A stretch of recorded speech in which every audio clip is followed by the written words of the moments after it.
Welcome. In this video, you're going to learn how to view draft unread emails on Gmail with the latest update. Whether you're using an Android phone or an iPhone, these steps are quick, simple, and will help you keep better track of your saved but unread messages. Let's get started. First, open the Gmail app on your mobile device.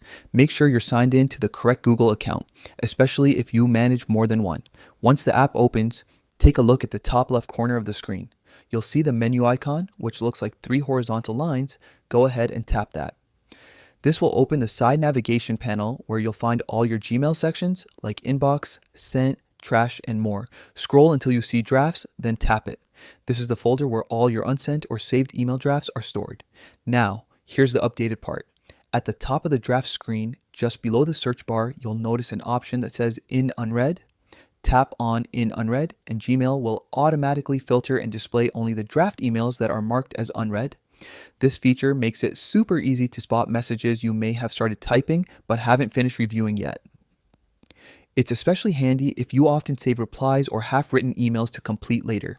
Once these filtered drafts appear, you can open any of them, finish your message, make changes, or simply review them before sending. If you're done with a draft and no longer need it, you can delete it directly from here by tapping the trash icon, keeping your drafts folder neat and organized. And that's all it takes. You now know how to quickly view your draft or unread emails in Gmail using the newest method. Simple, right? If this helped you, don't forget to check out more easy Gmail tips and tricks. They can save you time and make managing your inbox a lot smoother.